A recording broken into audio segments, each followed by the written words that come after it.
O último grande engano de Satanás é anular o Espírito de Deus, é anular o Espírito de profecia, anular o testemunho de Deus, o testemunho de Jesus. Por quê? Alguns acham que é ele vindo em forma de Jesus, imitando a volta de Cristo. Negativo. Quando ele imitar a volta de Jesus, já não tem mais conversão, nem perdição. Os grupos já estão separados. Não é para enganar ninguém que ele vem imitando a volta de Cristo. É para mobilizar os ímpios para matarem o remanescente. Só isso. Então, qual é o grande engano? É anular o testemunho do Espírito de Deus. Por quê? Porque é ali que tem a revelação dos enganos dele. Deus colocou no Espírito de profecia os enganos que surgiriam nos últimos tempos. Se você desacredita daquilo, você cai nos enganos que surgiriam. A minha sogra uma vez contratou uma nova empregada, eu já contei isso para alguns, mas eu acho interessante se alguém não ouviu. E ela deixou a listinha, no primeiro dia de trabalho, deixou a listinha de coisas, inclusive assar um frango que estava no freezer. Falou, tira o frango do freezer e assa, e deixou na listinha. No fim do dia ela chegou em casa e o frango estava assado com plástico e tudo, do jeito que saiu do freezer. Tirou o frango do freezer, ela fez exatamente o que estava escrito. Nada fora do que foi mandado. Tira o frango do freezer e assa. É óbvio que ela errou. Nós sabemos, né, que tem tirar do plástico, descongelar, picar, temperar, tirar os miúdos. Os miúdos geralmente vendendo no saquinho, tem que tirar também. Cortar, pereré. Mas para uma pessoa que não sabe fazer, você dá só essa instrução que ela recebeu, é insuficiente. Para uma pessoa que sabe, não precisa mais do que foi dado. Acontece que nós somos muito ignorantes. Nós perdemos o contato com Deus, nós perdemos o contato com a natureza que revela Deus, nós não escutamos a voz do Espírito, nós estamos tão deteriorados que Deus precisou falar para nós que somos essa cozinheira incompetente, detalhe por detalhe da sua vontade. Não precisaria nem Bíblia se a gente tivesse uma comunhão íntima com Deus, nem Bíblia. Qual era a Bíblia de Enoque? Qual era a Bíblia de Enoque? Nenhuma. Qual era a Bíblia de Abraão? Nenhuma. Qual era a Bíblia de Moisés? Nenhuma. Nem a Bíblia é necessária para a salvação. Se a gente tivesse a comunhão que aqueles homens tinham. Só que a raça vai decaindo, a capacidade vai decaindo, a imoralidade vai aumentando, o pecado vai tomando conta do ser humano. E aí Deus manda Velho Testamento, vem Jesus para exemplificar na prática o que é representar o caráter de Deus, Novo Testamento. Aí ele manda por último os testemunhos de Ellen White, detalhando, olha, tira o frango do freezer, descongela, tira o sabe, detalhe por detalhe. Aí a gente fala assim, eu não preciso disso. Não preciso disso. Os escritos de Ellen White é para o tempo dela. Se os escritos de Ellen White eram para o tempo dela, e a Bíblia é para o tempo de quem? Que é muito mais antiga. Não faz sentido. Então, se nós rejeitarmos o profeta do momento, nós vamos ser enganados. Não tem acordo. Assim como foram os de antigamente que rejeitaram o profeta. Os profetas do momento sempre foram rejeitados. É só lembrar da história, como é que aconteceu com Jeremias. Jeremias, olha, se entregue ao rei de Babilônia, não, você é inimigo da nação, o Senhor vai nos proteger. Olha as promessas aqui da Bíblia de proteção para o povo de Deus. Foi preso, foi judiado, desprezaram o profeta. Depois que foram para a Babilônia, não quiseram mais voltar. Não, até aqui tá bom, vamos ficar por aqui. Sempre ao contrário. E hoje acontece o mesmo conosco. Deus levantou uma profetisa para a sua igreja, e parece que a gente tem até vergonha da nossa profetisa, a gente chama ela de escritora, de pioneira, fundadora. Não, ela é profetisa de Deus. Ela recebeu inspiração do Espírito Santo para escrever o que ela viu, a luz vinda do trono. Tudo isso está escrito. E a gente diz, é luz menor. É luz menor? De quem? Vinda de quem? Você vai desprezar a luz menor? Eu não considero luz menor em todos os aspectos. É luz menor em um aspecto. Porque como vem depois dos outros, o profeta novo ele é avaliado pelos profetas antigos. Então quem é avaliado é menor do que quem avalia. Mas depois de avaliado, ele é um profeta. E não tem inspiração de segunda. Deus inspirou Paulo aqui e inspirou Ellen White aqui, uma inspiração de segunda categoria. Não tem inspiração de segunda categoria. Ou é a voz de Deus ou não é. E ela mesma falou, tudo que eu escrevi veio de Deus ou tudo que eu escrevi veio do diabo. Não tem meio termo nessa questão. E por que a gente quer selecionar? Sabe por que a gente quer selecionar? Eu falo por mim. Porque quando me atinge, ela não foi inspirada. Quando é algo que me incomoda, que pega no meu calo, fala, isso aqui é pro tempo dela. É mais fácil a gente sair por essa tangente. Então, eu faço um desafio para vocês, façam um plano de estudar o Espírito de Profecia. Esse menino já pode ler bastante. Caminho a Cristo, Parábolas de Jesus, Mensagem aos Jovens. Ele é esperto, ele é inteligente. Quando já acontece. Olha, se ele não souber matemática, física e química, ele não vai ter nenhum problema. Na eternidade ele vai ter tempo para estudar. Mas se ele não souber o plano da redenção, pode ser que ele tenha grandes problemas aqui.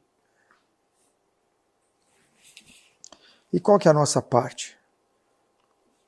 Por que do plano da redenção? Eu falei que ia trazer esse texto para vocês ontem, e eu pus ele aqui. A guerra contra a lei divina começar da onde? A guerra é contra quê? A lei de Deus. Ela continuará até o fim. Todo homem será provado. Quantos serão provados? Todos. Obediência ou desobediência? Não é fé ou não fé. A questão não é se você tem fé ou não tem fé. A fé, ela é importante. A fé é essencial. Só que nós não seremos julgados pela nossa fé. Nós seremos julgados pelo que é visível. Eu não posso avaliar a sua fé. O que mostra a sua fé? É as suas obras, sua obediência ou desobediência. Então Deus vai avaliar as pessoas com um critério objetivo, não subjetivo. Porque Deus não precisa julgar ninguém, Ele já sabe tudo. O julgamento não é para Deus. Deus não faz julgamento para Ele saber se você vai ser salvo ou não. Ele faz o julgamento para mostrar para o universo que Ele está sendo justo em te salvar ou não salvar. Então Ele tem que ter coisas que os outros possam ver. Todo homem será provado, obediência ou desobediência, eis a questão a ser assentada por todo mundo. Todos serão chamados a escolher entre a lei divina e as humanas. Aí se traçará a linha divisória. Onde se traça a linha divisória? Se obedece à lei divina ou à lei humana. Não existirão senão duas classes. Não vai ter neutralidade. Eu pensava o seguinte, na minha estultícia. Se eu ressuscitar e olhar para cima e ver a cidade santa, eu estou perdido, porque é a ressurreição depois de milênio. Eu sei que Satanás vai reunir aquele povo para atacar a cidade santa. Eu não vou. Eu sei que aquilo eu não vou. Vou ficar quietinho no meu canto. Se eu me perder, eu posso até me perder, mas lutar contra Deus eu não vou. Que estupidez. Tudo que é de bom vem de Deus. Os bons pensamentos, as boas iniciativas, tudo vem de Deus. Se a gente está naquela situação, longe de Deus, quem que vai dirigir a nossa mente? O demônio. Não tem como você ser neutro. Você vai se juntar a ele para atacar a cidade santa. Todo o caráter será plenamente desenvolvido. Essa parte que me impressiona muito. Todo o caráter será plenamente desenvolvido. Você tem duas classes. O caráter do grupo de Deus será plenamente desenvolvido à perfeição. O caráter dos ímpios será plenamente desenvolvido para a impiedade. Então terão duas classes. Uma classe totalmente endemoniada e uma classe totalmente santificada. Agora imagina, irmão, viver com bilhões de pessoas endemoniadas perseguindo um grupo de pessoas santificadas. A gente tem que estar muito ligado com Deus para passar por isso. Muito ligado com Deus. E todos o mostrarão se escolher o lado da lealdade ou da rebelião. Então o que conta é o caráter. Se você é leal ou rebelde. Né? O que você quer ser bem? Leal ou rebelde? Leal. Amém. E você, filho? Leal. E você, meu pequeno? Leal. Amém. Deus abençoe. Isso aqui nós já falamos, né? A plataforma do inimigo é que é impossível obedecer aos preceitos de Deus. a plataforma de Deus é sede vós perfeitos, como é perfeito o vosso Pai que está nos céus. E agora, isso aqui é Cristo triunfante. Eu falei para vocês, mas não mostrei. Eu quero que vocês saiam aqui com certeza de que isso é inspirado. E agora Deus iria demonstrar ao universo a falsidade da acusação de Satanás, de que o homem não pode guardar a lei de Deus. Essa é a questão. Isso é o que está no centro do grande conflito. E o que Deus faz agora? Como é que ele vai demonstrar? A honra de Deus, a honra de Cristo, acha-se envolvida na perfeição de seu povo. A perfeição do caráter de seu povo está em alta vocação. Por que a honra de Deus está envolvida nisso? Porque ele se colocou no banco dos réus para ser avaliado se a sua palavra é verdadeira ou não, se ele é justo ou não. E ele depende. Ah, mas Deus depende dos homens? Ele é soberano, ele escolhe de quem ele quer depender. Ele não depende de ninguém. Mas se ele escolheu assim, não é a minha lógica que vai determinar. Deus escolheu depender de um grupo de pessoas para honrá-lo, para vindicar o seu caráter perante o universo. E aí? Ele escolheu. Eu não tenho que eu definir a estratégia. O objetivo do plano da redenção é mais alto, o ideal de Deus para os seus filhos é mais alto do que pode alcançar o pensamento humano. Sede vós perfeitos, como é perfeito o vosso Pai que está nos céus. Este mandamento é uma promessa, amém? Amém. Isso é uma promessa, irmãos. Então, se eu duvido da promessa de Deus, eu estou duvidando de Deus. E quem duvida de Deus não tem fé. E quem não tem fé não agrada a Deus e não pode salvar. Faz de Deus um mentiroso. O plano da redenção visa nosso completo libertamento do poder de Satanás. Olha, o mundo evangélico, eles pregam o perdão dos pecados. Eles só falam metade do evangelho. O que Deus propõe aqui é mais do que o perdão do pecado. Ele propõe aqui um libertamento do poder de Satanás. Ou seja, Satanás não vai ter mais poder sobre os filhos de Deus. Tenta e você não cai. Sabe o que é isso, irmão? Ter poder, um poder que vai deixar o inimigo sem saída. Cristo separa sempre do pecado a alma contrita. Quem que separa? É Cristo, não é o nosso poder, não é a nossa decisão, não é a nossa determinação, é o poder de Cristo. Por isso que a gente tem que estar ligado nele como o galho está na videira. Cristo veio para destruir as obras do diabo e tomou providências para que o Espírito Santo fosse comunicado a toda alma arrependida. Para quê? Para quê? Para guardá-la de pecar, não é para oferecer o perdão. O oferecimento do perdão é uma realidade. O oferecimento do perdão é essencial, mas não é tudo. Deus dá o perdão e dá o poder para não pecar. Irmão, quando você repreende o seu filho que ele faz uma coisa errada, é com que intenção? Que ele continue fazendo errado para você continuar perdoando? Não. Para ele parar. Mas é tão simples, a gente vê isso na nossa vida. Ele brigou com o irmão, você fala, não briga com o seu irmãozinho, tal. Aí, para no dia seguinte você falar a mesma coisa. Ah, ele é assim mesmo. Não, é você instrui para ele não fazer mais. O objetivo do plano da redenção, pela graça de Cristo e no poder do Espírito, viver em perfeita santidade. Esse que é o tornar o homem perfeito, 100% fiel a toda a luz recebida. Ele veio a essa terra, Jesus, para viver a lei como ser humano, a fim de revelar como a falsa acusação de Satanás de que seres humanos não podem guardar a lei de Deus. Seres humanos, no plural.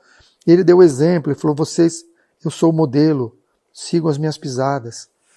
Aqui eu falei ontem alguma coisa do Hebreus 11, 39 e 40, que a luz é progressiva, só que a fidelidade requerida sempre é 100%, independente da luz, e a capacidade foi diminuindo.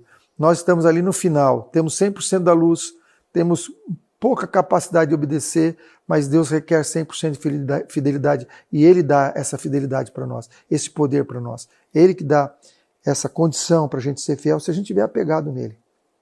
Se a gente não estiver apegado nele, não tem o que fazer. A gente não vai andar sobre as águas, vai afundar. A iase é composta de joio e trigo, muito joio e pouco trigo. Qual é a boa... Essa numeração é ilustrativa, não quer dizer que isso seja matemática. Qual é a grande vantagem, qual é a grande notícia? É que isso não é irreversível. Você pode estar num lado e passar para o outro e vice-versa. Paulo estava lá ajudando a apedrejar Estevão, depois se tornou um servo fiel. Saul foi ungido, profetizou, e tal, e depois se tornou um ímpio. Então quem está em pé, cuide para não cair. E a gente não deve julgar ninguém. Se tem alguém que você acha que está perdido, que é tal e tal, ora por ele, ora por ele, ora por ele.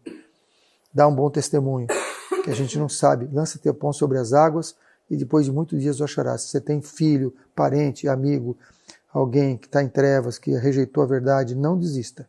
Não desista dele. Continue orando. Para não ser enganado, todos que creem que o Senhor tem falado por intermédio da mão White e tem dado uma mensagem, estarão livres dos muitos embustes. O que é embuste? Engano. Dos muitos embustes que surgirão. Os enganos surgirão e Deus já deu a instrução antes do que vai acontecer. Está tudo escrito. Irmãos, lê Testemunhos para a Igreja, 9 volumes. 13 páginas por dia se lê em um ano. Espírito de profecia é 100% da palavra de Deus. Olha o que está escrito aqui. Não escreva um artigo sequer na revista expressando meras ideias minhas. Nem um artigo na revista. Correspondem o quê? Ao que Deus me revelou em visão. Os preciosos raios de luz que brilham do trono. Como é que a gente devia considerar o Espírito de profecia? Opinião da irmã White? Não.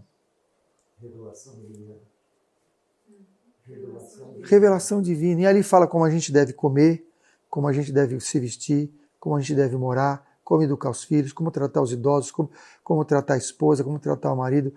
E a gente às vezes faz mau uso disso. Às vezes a gente pega o Espírito de profecia e sai batendo na cabeça dos irmãos que nem marreta. Não é, isso é para uso pessoal. Não é para bater nos outros, não é para ficar apontando. Né? Você vai só gerar desgaste. Eu fazia isso. Eu pegava Lar Adventista, eu lia aquele capítulo Deveres da Esposa, sublinhei tudo. Ó, aqui, ó, tem que fazer. Mas eu não li os deveres do marido. Você está entendendo que a gente... Você está entendendo que a gente pode... Eu anotava Mauro, que estava para ele ler. Vocês estão entendendo que a gente pode pegar o Espírito de profecia e fazer mau uso dele? Se a gente não tiver o desejo de servir a Deus, nem Bíblia, nem igreja, nada resolve. Então que o Senhor nos ajude a ter o desejo de buscar honrar Cristo, né? Como buscar a perfeição? Ah, que é legal. O como? Como busca a perfeição? É necessário o quê? A graça de Cristo. Essa é a grande diferença de perfeccionismo. Quando a pessoa acha que ele pode, que ele faz e que ele consegue. É o Pedro falando, eu jamais te negarei. Aí está, sim, a graça de Cristo é necessária, mas como que a gente se apossa, se apodera da graça de Cristo? É pela fé. Sim. E a fé é acreditar que a palavra se cumpre. Se cumpre. A palavra de Deus é verdadeira e se cumpre na nossa vida. Assim como ele criou as coisas todas por meio da palavra do seu poder, ele também é capaz de, pela palavra que já foi escrita, essa palavra ela tem a mesma vida, o mesmo poder que quando criou o mundo, de recriar em nós uma nova criatura. Eu fiz um resumo do texto anterior. O objetivo da graça é purificar o caráter, é perfeição. Qual é o processo? Ver as deficiências, corrigir as deficiências e desenvolver o que é excelente no caráter. Às vezes você não tem pecado, já resolveu tudo, mas tem que caminhar, desenvolvendo. Né? Depois do fechamento da porta da graça, vai ter desenvolvimento do caráter? Sim. Não tem mais perdão de pecados, não tem mais correção de falhas, porque já foram perdoadas, mas você pode crescer. Adão, quando foi criado perfeito, foi. Ele não ia crescer? Não ia desenvolver através de toda a eternidade? Nós vamos crescer através de toda a eternidade no céu. E não vai ter pecado. Então, perfeição absoluta é um atributo exclusivo da divindade. Só Deus tem perfeição absoluta. A perfeição de todos os seres criados é relativa. Porque se você tem algo a aprender, você não é perfeito em absoluto. Entendeu? Mas você pode não ter pecado e não ter nada que desonre a Deus. Então, como é que a gente pode ver as deficiências? Tem que clamar como Davi. Senhor, Como é que ele fala? Né? Salmo. Não, antes. Acho que é o 139 que ele fala. Os últimos versículos. Como é que é? Me fugiu agora. Vê se há em mim algum caminho mal. Assim. Sonda meu coração e vê se há em mim algum caminho mal e guia-me pelo caminho eterno. Então essa oração que Davi fazia, que nós devemos fazer. Senhor, sonda-me, vai deitar. E pensa assim, faz um retrospecto do dia. O que você fez? O que você deixou de fazer? Para Deus falar ao seu coração. Isso na oração é importante, a gente ter esse diálogo com Deus.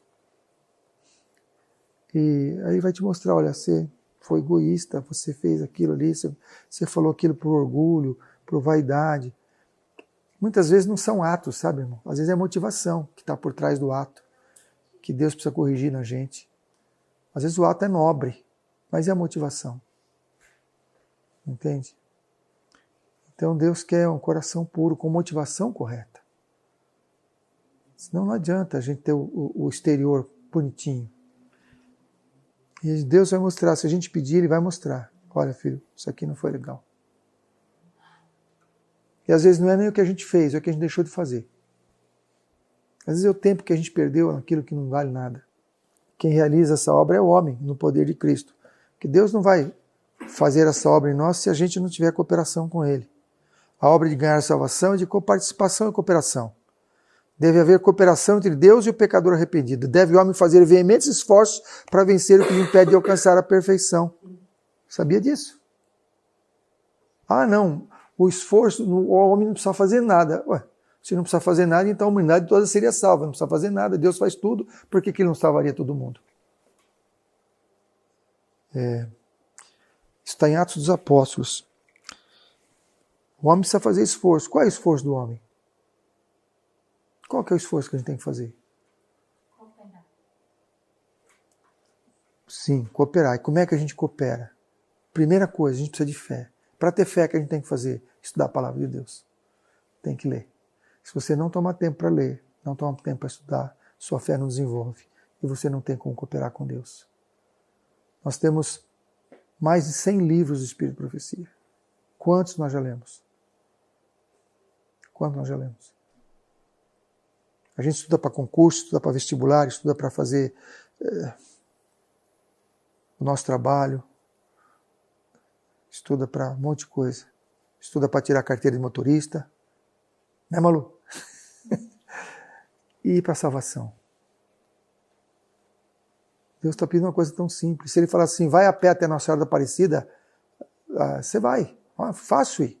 Você se rala todo, dorme na estrada, você vai, mas Ele está vendo assim, eu preciso de comunhão, eu preciso que você converse comigo, que você ore. A gente precisa ter comunhão, você está ligado na videira para você dar fruto. E é simples, a gente quer coisa difícil. A gente não, lembra do Naamã? Mergulha 7 vezes no rio. Ah, não, mas que... É igualzinho, a gente reprova Naamã, mas a gente faz a mesma coisa. Deus pede uma coisa simples para nós. Filho, menos, Marta, menos. Uma coisa só é necessária para você. Uma coisa. Você, Maria, escolheu certo. É isso que eu estou pedindo. Mas a gente investe naquilo que vai queimar. E não investe naquilo que vai durar eternamente. Mas para alcançar êxito, ele depende inteiramente de Deus. O homem depende inteiramente de Deus. Por si mesmo, os esforços humanos não são suficientes. Deus age e o homem também. A resistência à tentação deve partir do homem, que por sua vez deve obter de Deus o poder. O não à tentação é o homem que dá. Mas quando você fala não, aí Deus dá o poder. Nossa missão. O cristão é um representante de Cristo e deve mostrar ao mundo o poder perdoador da graça divina. É isso que está escrito? O poder transformador da graça divina. É isso que a gente tem que mostrar para o mundo. Não é o poder perdoador, é o poder transformador. Os judeus pereceram como nação porque foram afastados das verdades divinas, das verdades bíblicas pelos seus governantes, sacerdotes e anciãos. Quem que afastou os judeus da verdade? Tivessem eles estudados, ouvidos as lições de Jesus, examinados as escrituras por si mesmos, não teriam perecido. Tem que estudar por si mesmo. Não adianta ficar vendo vídeo de A e de B. Esquece. Nem Eu estou me incluindo nisso. Estude por si mesmo. Estude por si mesmo, pedindo a luz do Espírito Santo. Não, esquece, mano, esquece. E se ele estiver falando errado, você engole? De onde vem o engano? Não estou dizendo para não ver, estou dizendo não basear o seu conhecimento. Eu vejo, só que eu não baseio meu conhecimento nisso. O fundamento da minha fé é na leitura. Sem dúvida, sem dúvida, sem dúvida, sem dúvida, sem dúvida alguma. A nação não foi... O que está escrito ali? Os judeus pereceram como nação porque ficaram vendo vídeos dos seus governantes, sacerdotes e anciãos.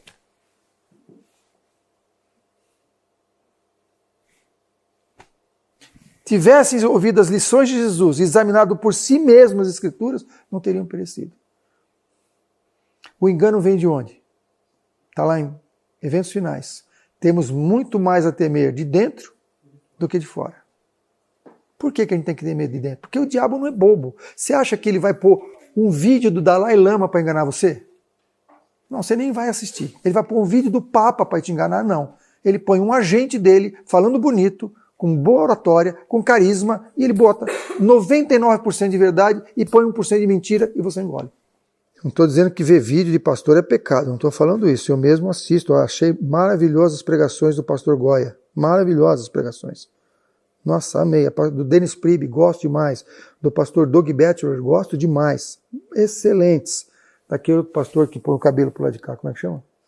Ele deixa crescer aqui e joga para cá. Ah? Isso aí, Stephen Bohr. O Daniel Spencer. Maravilhosas. Não estou dizendo que são ruins, que não devem ser vistas, não. Mas o fundamento é esse aqui. Você fundamenta sua fé aqui. E se eles não falarem segundo a lei e testemunho, não há luz neles. Mas você tem que saber o que a lei e testemunho fala, senão como é que você vai avaliar? Ó, um assunto que tem sido divulgado hoje de maneira equivocada é esse aqui. Ó. Pecado é escolha, não natureza. Nós temos sido ensinados por muitas vozes que pecado é natureza. A criança já nasce pecadora. Não é isso. A Bíblia não diz isso. A criança nasce com inclinação para o mal. Pecado ela faz quando ela faz escolha. Pecado só tem uma definição. Ó, não sabeis vós, a quem vos apresentardes por servos para lhe obedecer, sois servos daquele a quem obedeceis? A gente se apresenta. Como é que um bebê se apresenta? Ele nasce, ele não se apresenta. Saiu na lição de Escola Sabatina de 2014, 12 de outubro. Tiago separa claramente a tentação do pecado. Ser tentado não é pecado. Até mesmo Jesus foi tentado. O problema não é a tentação, mas como reagimos a ela. O que está escrito em seguida? Tem uma natureza pecaminosa na vida. Ponto. É pecado atender essa natureza pecaminosa. Se o pecado não fosse fruto de nossa escolha, última linha, se pecado não fosse fruto de nossa escolha, como poderíamos ser condenados por praticá-lo? Não fui eu que escolhi, eu vou pagar uma coisa que eu não escolhi? Deus não é injusto. O raciocínio dele cabe muito bem colocar culpa em Deus. Né? Sim, é o mesmo de Eva e de Adão. Foi a mulher que me deu, não foi a serpente que o Senhor criou. Foi a natureza que eu herdei de Adão. É a mesma desculpa. O que é pecado? O que a palavra de Deus diz que é pecado? Nossa única definição de pecado é que é dada na palavra de Deus, quebrantamento da lei. A guerra é contra quê? A lei. Satanás quer tirar o foco da lei e passar para a natureza. Você está entendendo como o negócio é sutil? O apóstolo nos dá a verdadeira definição de pecado. O pecado é transgressão da lei. Ora, se essa é a única e a verdadeira, que são as outras? Falsas e mentirosas. Pecado é isso e aquilo. Não. Pecado é transgressão da lei. E a lei pega tudo. Expressa toda a vontade de Deus. Os mandamentos eles são profundos, amplos. Inclui a omissão, inclui a intenção do coração, tudo. Se você quer saber mais sobre os mandamentos de Deus, leia lá no Patriarcas e Profetas, que ela vai descrevendo cada mandamento e a profundidade de cada um deles. Qualquer pecado passa pela quebra do primeiro mandamento. Quando você faz algo que não é da vontade de Deus, quem você está colocando acima de Deus? Você mesmo. Você se coloca acima de Deus. Então já quebrou o primeiro mandamento. Tratado de Teologia Adventista. Essa é a nossa doutrina, irmão. Doutrina da nossa igreja. Tendência para pecar ou tentação para pecar não é pecado. Essa é a nossa doutrina. Aqui a gente precisa conhecer a nossa doutrina. Quem mostrou que é possível ser 100% fiel? Cristo mostrou. E ele deu esse exemplo para nós. Qual é o princípio? O princípio é a abnegação. É o princípio do reino de Deus. É esse que Satanás odeia. Por isso que as crianças precisam aprender a obedecer e ser abnegados. Ajudar, estar pronto a servir. Ficar prestando atenção como pode ser útil. Não é só brincar. Brincar. Brincar é um período por dia. Depois é ajudar. Viu bem? Você sabia onde você põe a sua roupa suja quando você vai tomar banho? Você tira a roupa suja no banheiro, né, para tomar banho e põe aonde? No cesto. No cesto. E ela aparece aonde depois limpinha? No guarda-roupa. E é mágica? Como é que ela saiu de lá e foi pro guarda-roupa? Foi mágica? Não. Não, o que aconteceu? A minha mãe lavou. Sua mãe lavou. Que legal. Os filhos precisam ser ensinados a agradecer o que os pais fazem. A roupa não vai para o guarda-roupa sozinha. Alguém lavou. Cada vez que você veste uma roupinha, agradece a mamãe, obrigado, que eu estou pegando a roupinha limpa. Dobradinha no meu guarda-roupa. A comida que vai para a sua mesa, como é que ela chegou ali? Ela saiu do mercado, pulou na sua mesa? Não. Alguém fez. E antes de fazer, o que precisou acontecer? Comprar, né? Aí, chegou em casa a comida que não está pronta. Depois ela aparece pronta na mesa. Como é que isso aconteceu? O meu pai ou a minha mãe fez a comida. Isso. Aí os filhos precisam aprender a agradecer. Agradecer a Deus e aos pais. Isso vai desenvolvendo um espírito de gratidão, de dependência. Né? Isso aí. Quem governa quem? O que a gente precisa compreender é que a verdadeira força de vontade é o que é a verdadeira força de vontade.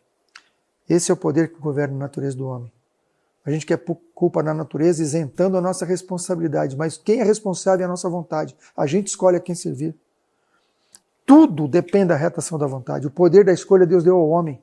Ele deve exercer esse poder de escolha. Ele comprou. O homem perdeu o poder de escolha. E no Éden Deus comprou com cheque pré-datado de 4.000 anos. Falei, eu vou morrer para eles terem poder de escolha. Porque Jesus não voltou, já falei várias vezes.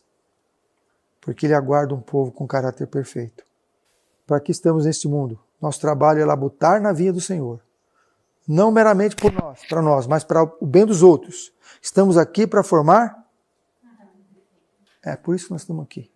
Testemunhos para a Igreja, volume 3, página 526. Nós estamos aqui, não é para ser salvos.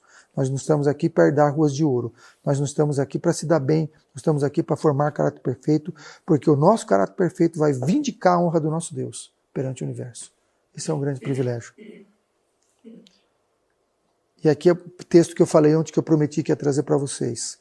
A promessa de Deus. Deus terá um povo zeloso de boas obras, que permanecerá firme entre as corrupções deste século degenerado. Haverá um povo, está no futuro, irmãos. Está no futuro porque ainda não teve.